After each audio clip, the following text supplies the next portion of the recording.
नमस्कार दोस्तों, आपका बहुत बहुत स्वागत है थनैला यानी कि मैस्टाइटिस सीरीज की हमारी अगली वीडियो में, जिसमें हम डिस्कस करेंगे कि अगर आपको ऐसा लगता है कि आपके पशु को थनैला रोग हुआ है तो उसके दूध की जांच के लिए सैंपल किस प्रकार लें और जांच कराने के बाद जो भी रिजल्ट आया है उन दवाइयों का सेवन करते हुए, वो इंजेक्शंस लगवाते हुए किन सावधानियों का ध्यान करना चाहिए।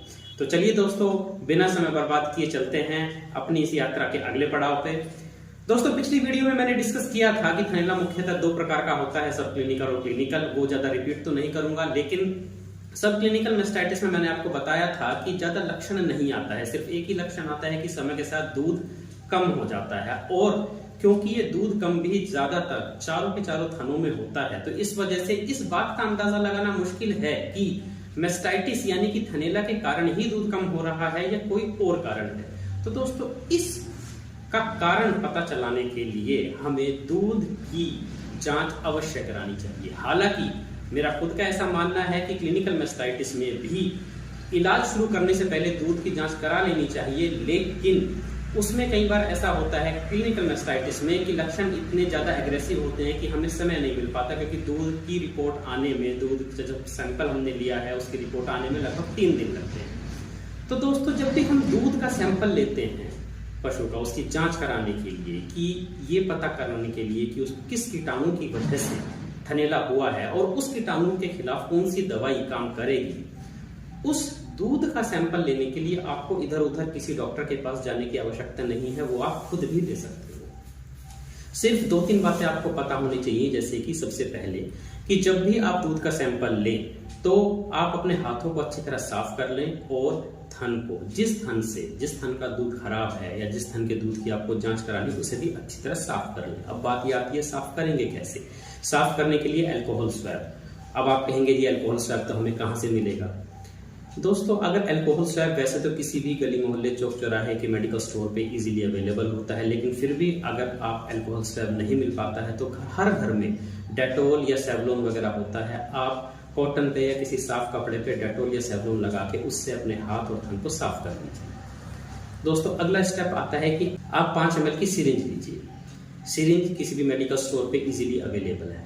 मैं सिरिंज इसलिए बता रहा हूँ क्योंकि वो इजीली अवेलेबल है। अगर मैं कहूंगा कि आप स्टेरलाइज्ड ट्यूब लीजिए, वो मिलने में आपको दिक्कत हो सकती है।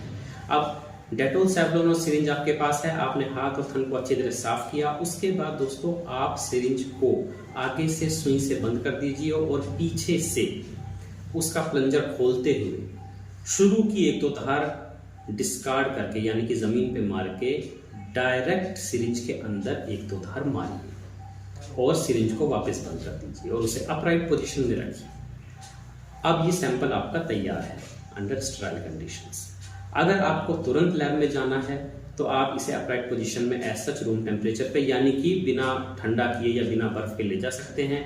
लेकिन अगर आपको ऐसा लगता है कि शाम को मैंने सैंपल ले लिया है, कल सुबह मुझे लैब में लेके जाना है, तो उसके लिए आप इसे फ्रिज में भी रख सकते हैं। लेकिन दोस्तों, मेरी सलाह है कि आप ताजा सैंपल लेके ही टेस्ट करें। ये पूरा प्रोसीजर थ्योरेटिकली सुनने में थोड़ा अजीब लग सकता है दोस्तों, इसी वजह से इस सैंपल लेने की तरीके की हमने एक वीडियो बनाई है, एक छोटी सी क्लिप बनाई है, जिसे देख के आपको आसानी से समझ में आ जाएगा कि सैंपल लेना कैसे है।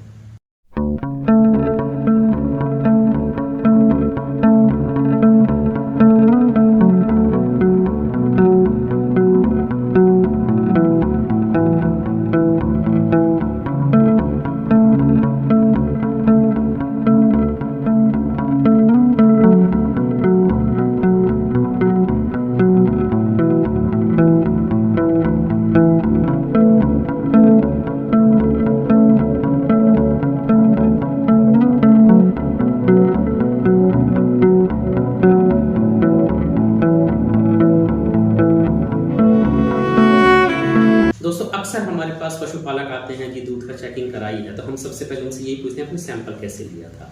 ज्ञान ना होने के कारण वो किसी भी ट्यूब में या किसी भी धोई हुई शीशी में, किसी भी बोतल में सैंपल ले जाते हैं जो सही नहीं है, उससे जो रिपोर्ट आएगी वो सही नहीं आएगी। दोस्तों, ये तो बात हुई कि आप दूध चेक कराने के लिए सैंपल किस प्रकार लें।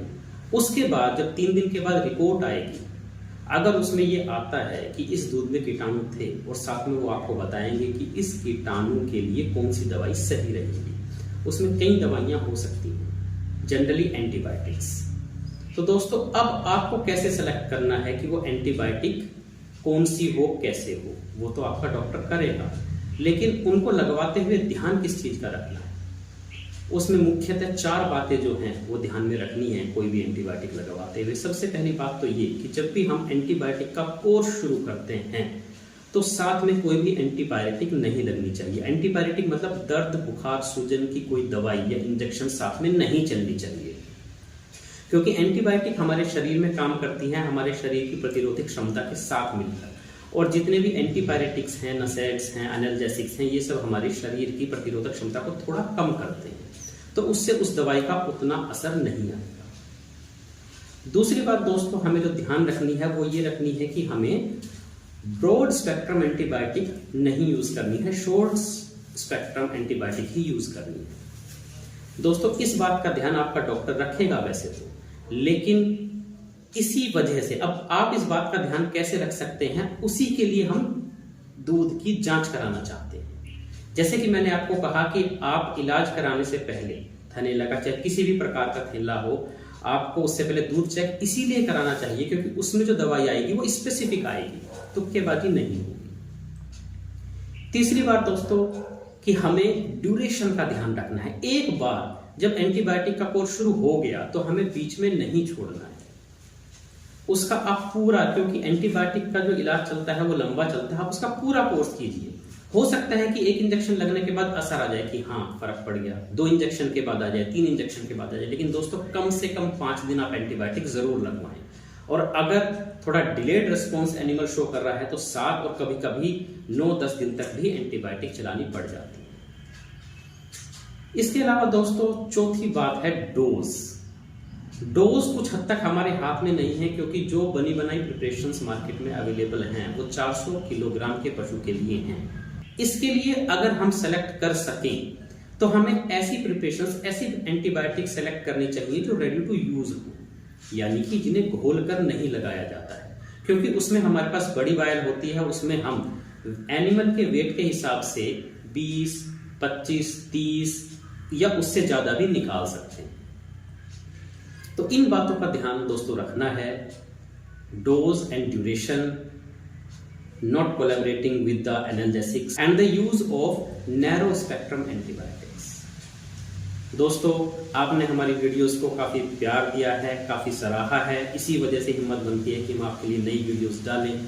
दोस्तों एक बात है कि सिर्फ वीडियोस को देख के और टाइम पास कर लिया, इससे कोई फायदा नहीं। जहां तक हो सके आप इन पे अमल भी कीजिए। और सबसे बड़ी बात यह है कि हम पढ़ाई करते हैं, हमें इतने सारे चैप्टर्स, इतनी सारी चीजें पढ़ाई जाती है, लेकिन पासिंग मार्क्स 100% नहीं होते, ना ही किसी के आते हैं। मैं ये नहीं कहता कि आप मेरी सारी बातों को अमल में लाइए, लेकिन जितने पॉसिबल हैं आप उतने लाइए।